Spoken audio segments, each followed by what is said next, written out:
C'est Ched Rosh Hashanah, Daf Tetvav. Alors on était en train d'expliquer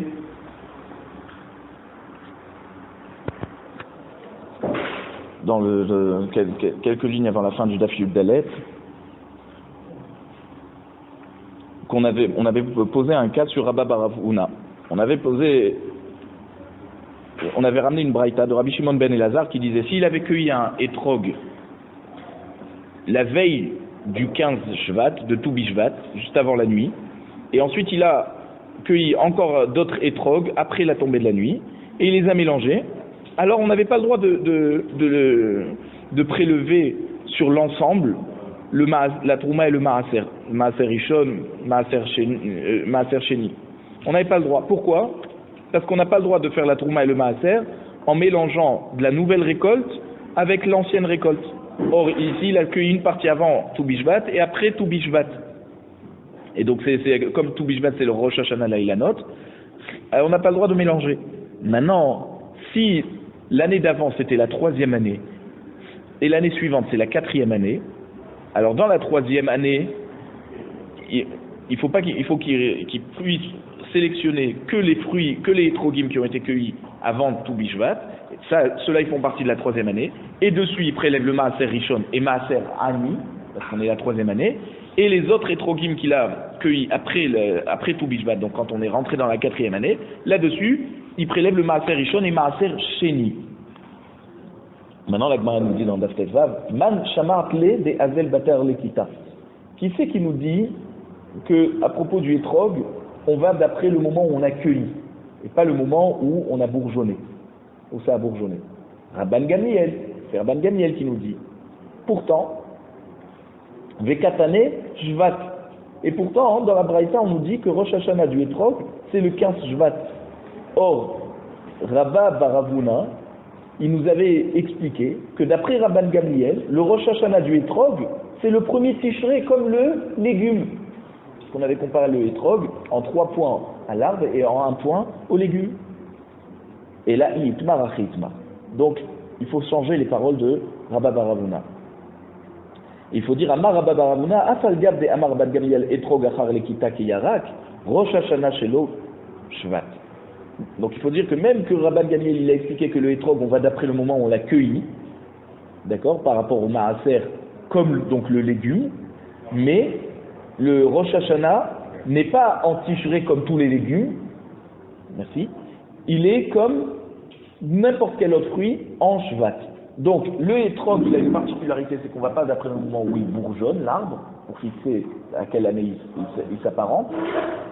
Donc on va d'après le moment de la cueillette, comme n'importe quel légume, mais à la différence des autres légumes, que leur Rosh Hashanah est en Tishri, premier Tishri, nous, pour le étrog, d'après Rabba bar Avuna, il faudra comprendre que le étrog, il aura son Rosh Hashanah comme n'importe quel autre fruit en Shvat. Maintenant, Maïshna Hatam, de Katane, Imaïta Shnia Nichneset la Shlishit, ou Maïshna Acha de Katane, Imaïta Shlishit Nichneset la Rvi'it. On pose une question, on dit, mais quelle est la différence entre la braïta d'avant qu'on avait vu que lorsque quelqu'un est en train de cueillir un légume, et après il y a eu Rosh Hashanah, on avait pris l'exemple de s'il avait cueilli la 2e année, et qu'ensuite c'est rentré dans la 3e année. Et ici, à propos du étrog, on a dit, s'il a cueilli la 3e année, et ensuite il a continué à cueillir quand c'était rentré la 4e année. Pourquoi on a changé? Milta agavokri kamashmalat. Dagmara veut nous dire qu'en fait, il y a un enseignement en plus, à part le fait de nous apprendre qu'il y a des différences entre le moment où on a cueilli. Des étrog kashiale yeda, ve aide de mimemash me be kule alma bashvi'it, l'ota'en pere ad telat sheni. Alors le chidouche ici, pourquoi dans le étrog on a donné l'exemple de quelqu'un qui a cueilli avant tout Bishvat, donc la 3e année, et après tout Bishvat, la 4e année? Pourquoi on n'a pas dit 2e et 3e année comme pour le légume? On te dit non, en fait le étrog, des étrog kashiale yeda, lorsqu'on le touche, c'est pas bon, ça abîme. Et donc, et puisque les gens le touchent la 7e année, l'année de la Shemitah, parce que vu que c'est FKR, tout le monde peut se servir. D'accord? Donc tout le monde touche au Etrogim. L'Ota'en Pere Aklat Sheni. Eh bien l'arbre ne va pas fournir des bons Etrogim jusqu'à 3 ans après la Shemitah. C'est pour ça qu'on a choisi l'exemple de 3e et 4e année. Parce que comme pendant la Shemitah, tout le monde touche l'arbre du Etrog, d'accord? Alors il est affaibli et il ne peut pas donner de fruits pendant 3 ans. Alors que le légume, non. Le légume, on avait juste voulu nous enseigner la différence entre Maaser Sheni et Maaser Ani. Mais c'est vrai que si on avait dit pour le Etrog 2e et 3e année aussi, on aurait fait la différence entre Maaser Sheni et Maaser Ani. Sauf que le chidouch ici, c'est qu'on était obligé de prendre un exemple de 3e et 4e année parce qu'il ne donne pas techniquement, c'est pas possible qu'il donne des fruits avant 3 ans après la Shemitah, vu que tout le monde le touche pendant la Shemitah. Ouais. Ba'amine Rabbi Yochanan be Rabbi Yanai. Et oui, puisque c'est n'importe qui peut rentrer dans les champs, et comme c'est un fruit particulier, le etrog, alors voilà, le fruit tombe jamais, c'est ça. Même quand il est mûr, il Ba'amine Rabbi Yochanan et Rabbi Yanai. Etrog Rosh Hashanah Shelo et Matai Amarle Shvat. Donc Rabbi Yochanan il a demandé à Rabbi Yanai, c'est quand le Rosh Hashanah du etrog, par rapport au Maaser bien sûr, est-ce que c'est en Shvat comme les arbres, comme les autres arbres, ou en Tishré comme les légumes? Et Rabbi Yanai lui a répondu, c'est en Shvat. Alors Rabbi Yochanan il repose une question à Rabbi Yanai. Il lui dit, Shvat des Chodashim, est-ce que c'est le mois de Shvat par rapport au calcul du molad de la lune et lorsqu'on a témoigné la lune, au Shvat d'Itkoufa, ou le mois de Shvat par rapport au fait que c'est une saison, c'est-à-dire que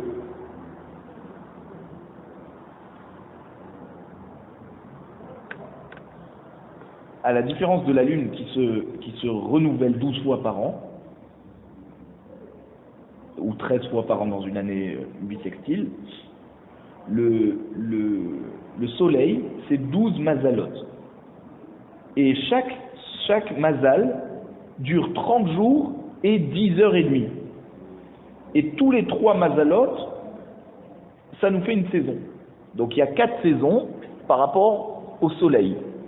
La lune, elle a 12 mois, d'accord? Des fois 29, des fois 30, d'accord? Alors que le soleil, c'est toujours dit de 30 jours et 10h30 par mois. Et il faut multiplier ça par 3 pour avoir une saison. Donc forcément, la question c'est est-ce que c'est par rapport au mois de Shvat qu'on a témoigné par rapport à la lune, ou c'est par rapport à, quand on dit Shvat, c'est l'entrée de la nouvelle saison. Et donc c'est quand? C'est 30 jours après la période de Tevet. Donc il va y avoir une différence de 1 jour et quelques heures selon si on se fixe par rapport à la lune ou par rapport au soleil. Amarle des Chodashim. Il dit non, c'est par rapport à la lune. Parce que la maturation des fruits dépend effectivement de la lune. Dépend aussi de la lune. Pas seulement, ça ne dépend pas seulement du soleil.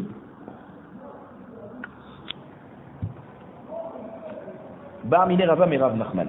Ve'amrila Rabbi Yochanan mais Rabbi Yanai. Il y en a qui disent c'est Rava qui a posé la question à Rav Nachman. Il y en a qui disent c'est toujours Rabbi Yochanan à Rabbi Yanai. Haïta Shana me'oberet mahu. Maintenant, si on est dans une année de bissextile, quel est le din de Rosh Hashanah pour l'arbre qui est dans le mois de Shvat? Est-ce qu'il tombe toujours le mois de Shvat qui est proche du mois de Tevet? Ou alors, cette année-là, ça sera déjà dans Adar Rishon? Parce que ça sera lorsque les mois sont décalés, lorsqu'il y a une année de bissextile, les mois ils sont décalés. Donc si on se fixe par rapport à la saison réellement, par rapport à aux pluies qui sont tombées, ou on voit en tout cas que on pourrait être déjà en Hadar et pas à tout Bishvat. Amarle halechacha rovashani. On va d'après la majorité des mois. Des années qui ne sont pas donc bissextiles, et donc même en année bissextile, on se fixe par rapport à tout Bishvat et c'est tout.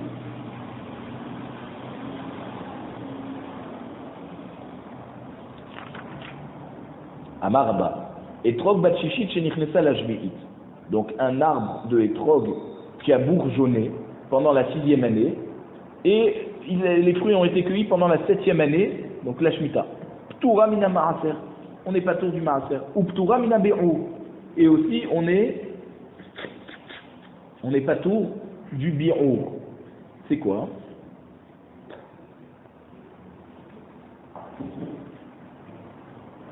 C'est-à-dire, les fruits de la 7e année, il faut leur faire le bi'ou lorsqu'ils sont plus dans le champ, lorsqu'on les a accueillis.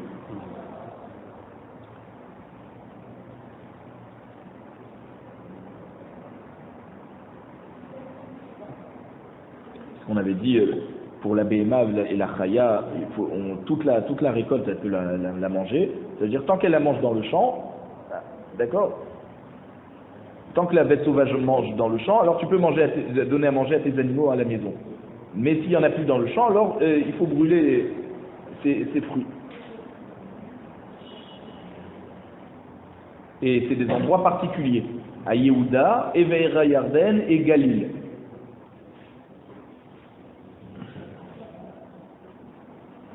Ça veut dire l'Eretz Israël est divisé en 3 régions par rapport à la Shemitah.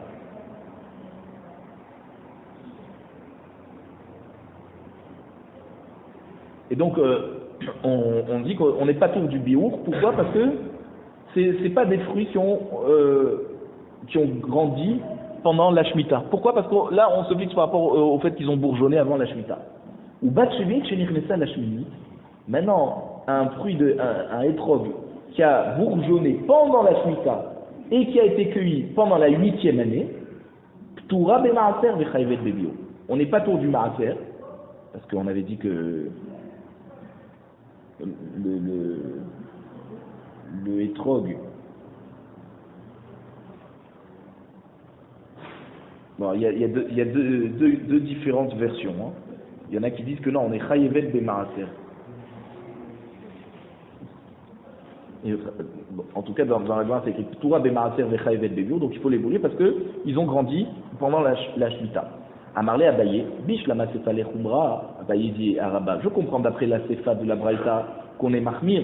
Pourquoi? Parce que des fruits qui ont bourgeonné pendant la Shemitah et qui ont été cueillis pendant la 8e année, ils sont pas tour du maaser. Pourquoi? Parce qu'on va d'après le moment où ils ont bourgeonné. Et donc ils ont la kedushat shvi'it. Donc il faut les rendre efker, et donc on n'est pas tour du maaser. Effectivement.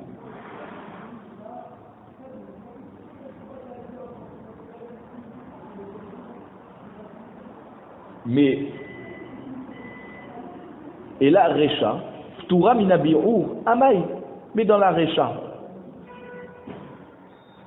de la Braïta, le début de la Braïta, qu'on a dit que si les fruits ont bourgeonné pendant la 6e année et ils ont été cueillis pendant la 7e année, la Shemitah, on n'est pas tour du bi'ur. Pourquoi on n'est pas tour du bi'ur? Parce que c'est pas le genre des fruits qui sont considérés comme des fruits de la Shemitah. Pourquoi? Parce que ça a bourgeonné pendant la 6e année. Amal, pourquoi tu mets quel comme ça? C'est un safek de Horaïta ici. Est-ce qu'on va d'après le moment où on l'a cueilli ou pas? Et au moment où on l'a cueilli, c'était la 7e année. Et donc il faut peut-être les brûler, comme des fruits de la Shemitah. Be'amrinan zil batar chanata. Iachiti chayav b'maaser. Alors si tu vas me dire, va d'après le moment du bourgeonnement, alors pourquoi on a dit pas tout on avait dit dans la Recha, Shishit shenichnesa la juit, Ptura mina maaser. Pourquoi t'es pas tour du maaser? Si tu vas d'après le bourgeonnement, c'est les fruits donc qui ont bourgeonné la 6e année, tu devrais être réel du maaser. Alors Abba il répond à Abaye, Amarle, Yad hakol memashmeshin ba, ve'at amar tichayev b'maaser. Il te dit, il y a tout le monde qui en touche. Pourquoi? Parce que comme on est dans la Shemitah, c'est vrai que ça a bourgeonné pendant la 6e année. Mais après, quand c'est que ça a grandi dans la 7e année, il y a tout le monde qui en a pris. En plus de ça, tu veux le rendre chayav de maaser.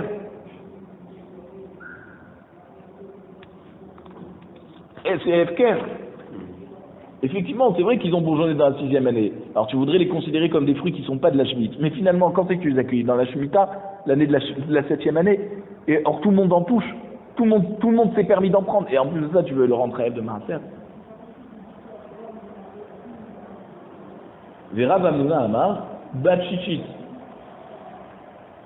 Shenichneset, la Shvi'it, Leolam Shishit. Rav Hamnuna, il est cholek sur Abba. Il dit on va tout le temps d'après le moment du bourgeonnement. ça a bourgeonné dans la 6e année, et ensuite tu les as cueillis pendant la 7e année, et ben ils seront toujours considérés comme la 6e année, et donc ils n'ont pas la gloucha suivie, tu n'es pas obligé donc de les rendre esker, et donc tu es chayav de maaser. Ou bat shvi'it anirneset la shvi'it, l'olam shvi'it. Et pareil, si tu as bourgeonné la 7e année et que tu as cueilli la 8e année, c'est considéré comme la 7e année. Il va faire un siman. Et donc il n'est pas tour du maaser, il est chayav de bi'our. Il va faire un siman, celui qui a possède le champ. Quel siman? C'est-à-dire que c'est pas esker finalement. Non.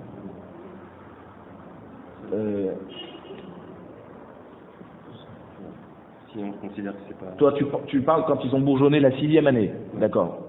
Si il est chayav de maaser. Ben lui, il dit que les gens qui vont prendre, c'est Gezel. Ouais, donc il faut effectivement faire un siman. Ouais. Voilà, pour les premiers. Razak. Metiv et Rabbi Shimon ben Yehuda Omer, Mishum Rabbi Shimon. Donc il pose la question. Rabbi Shimon ben Yehuda, au nom de Rabbi Shimon. Etrog, bat shishit shenichneset la shvit, ptura mina maaser ou ptura mina bi'ou. Il dit, dis-moi, regarde. Rabbi Shimon, il nous a enseigné que un fruit, ça veut dire le hétrog qui a bourgeonné, l'arbre du hétrog qui a bourgeonné la 6e année, et qu'on a cueilli ses fruits pendant la 7e année, on n'est pas tour du maaser, parce que c'est considéré comme perot shvi'it, mais par contre c'est pas tour du bi'ou, parce que c'est considéré comme les fruits de la 6e année, comme on va d'après le bourgeonnement pour ça. Et pourquoi on n'est pas tour du maaser? Chez El Echad Avar Shechav Maaser, Elanken Gadal Bechiyou Venilkat Bechiyou. Il te dit quand c'est qu'on est chayav de maaser, seulement s'il a poussé et il a été cueilli pendant une période où on était chayav de maaser. Or ici ça se joue, c'est à cheval sur 2 années. Une année où on est chayav de maaser, une année où on n'est pas chayav. Ou batshvit shenichneset la shvi'it. Par contre, c'est des fruits qui ont bourgeonné la 7e année et qui ont été cueillis pendant la 8e année. Ptura mina maaser, on n'est pas tour du maaser comme n'importe quel fruit de la shmita. Et veptura mina bi'ur. Et aussi on n'est pas tour du bi'ur. Pourquoi?